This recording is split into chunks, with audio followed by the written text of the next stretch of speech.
नमस्ते। कभी ये सोचा है कि बस कुछ किलो का एक अंग हमारी हर सोच, हर एहसास और हमारी हर एक हरकत को कंट्रोल कैसे करता है? आज हम बात करेंगे शरीर के सबसे पावरफुल प्रोसेसर यानी कि हमारे दिमाग की। इसके रहस्यों को समझने की कोशिश करेंगे। ये एक कमाल का कमांड सेंटर है और आज हम इसके अंदर की दुनिया में झांकने वाले हैं। तो इस सफर में हम क्या-क्या जानेंगे? सबसे पहले तो दिमाग के बेसिक स्ट्रक्चर को समझेंगे। फिर इसके 3 मेन प्लेयर्स से मिलेंगे। फोरब्रेन यानी हमारा थिंकर, मिड ब्रेन जो हमारा ऑटो पायलट है और हाइंड ब्रेन जो हमें जिंदा रखता है।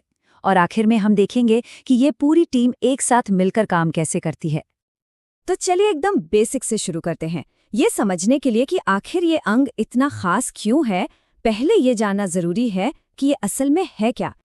एक पल के लिए जरा सोचिए, हम जो भी करते हैं, हमारे हर फैसले, हर एहसास, हर कदम के पीछे असल में कौन है?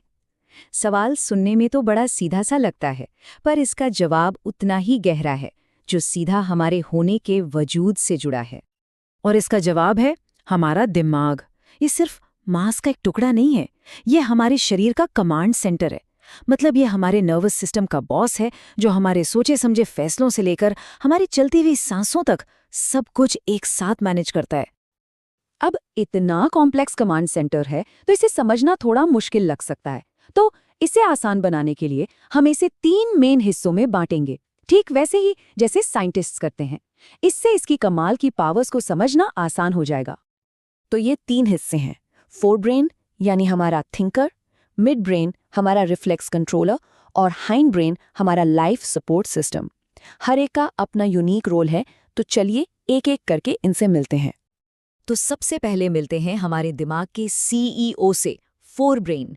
ये सिर्फ दिमाग का सबसे बड़ा हिस्सा ही नहीं, बल्कि सबसे डेवलप्ड हिस्सा भी है। और सच कहें तो यही वो पार्ट है जो हमें असल में इंसान बनाता है। सारी बड़ी बड़ी स्ट्रैटेजीज और फैसले यही लिए जाते हैं। जरा सोचिए, हमारी पहचान, हमारी यादें, हमारे सपने, ये सब यहीं फोरब्रेन में स्टोर होते हैं। जब भी कोई मुश्किल प्रॉब्लम सॉल्व करनी हो, अपने फ्यूचर की प्लानिंग करनी हो या बस हाथ उठाने का फैसला करना हो, तो यही हिस्सा काम कर रहा होता है। और हाँ, जब पेट में चूहे कूदते हैं और लगता है कि खाने का टाइम हो गया है, तो वो सिग्नल भी यहीं से आता है। अब मिलते हैं सीईओ के राइट हैंड मैन से, मिड ब्रेन। ये वो सुपर एफिशिएंट मैनेजर है जो पर्दे के पीछे काम करता है। ये उन सारे ऑटोमेटिक रिएक्शंस और रिफ्लेक्सेस को संभालता है जिनके बारे में सोचने का हमारे पास टाइम ही नहीं होता।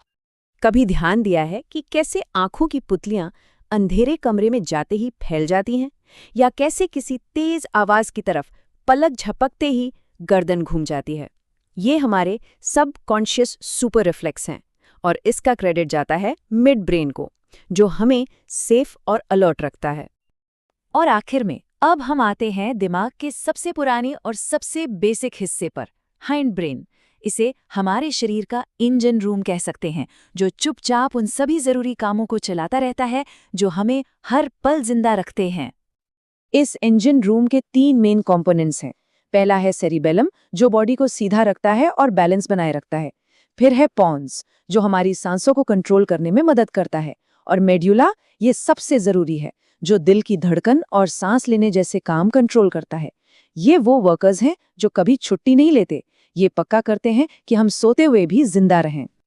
तो इसे ऐसे समझ सकते हैं, फोरब्रेन वो कैप्टन है जो जहाज चला रहा है, सोच समझकर फैसले ले रहा है। वहीं मिड ब्रेन और हाइंड ब्रेन वो ऑटोमेटिक क्रू हैं जो इंजन को चालू रखते हैं और खतरों से बचाते हैं, वो भी बिना किसी ऑर्डर के। एक कॉन्शियस दिमाग और एक ऑटोमेटिक सिस्टम दोनों एक साथ काम कर रहे हैं। लेकिन सबसे जरूरी बात यह है कि ये हिस्से अकेले काम नहीं करते। ये एक सिम्फनी की तरह हैं, एक कमाल की कोऑर्डिनेटेड टीम जो हर पल एक दूसरे से बात करती है ताकि सब कुछ स्मूथली चलता रहे। और ये सब एक बेहतरीन सिस्टम में एक साथ काम करता है। सबसे नीचे बेस लेवल पर है हाइंड ब्रेन, जो हमें जिंदा रखता है। उसके ऊपर मिड ब्रेन हमारे ऑटो पायलट की तरह काम करता है। और सबसे टॉप पर है फोर ब्रेन, जो हमें सोचने, सपने देखने और दुनिया से इंटरैक्ट करने की पावर देता है। मतलब ये एक ऐसा सिस्टम है जो सिंपल से शुरू होकर कॉम्प्लेक्स तक जाता है। दिमाग की ताकत वाकई में हैरान करने वाली है। ये हमें कंट्रोल करता है, हमारे हर काम को डायरेक्शन देता है। लेकिन ये हमें एक आखिरी सवाल पर लाकर छोड़ देता है कि अगर हमारा दिमाग हमें कंट्रोल करता है तो हमारे दिमाग को कौन कंट्रोल करता है? हमारे अनुभव, हमारी अपनी चॉइस? ये एक ऐसा सवाल है जो इस कमाल के अंग के बारे में हमें हमेशा और जानने के लिए मजबूर करता रहेगा।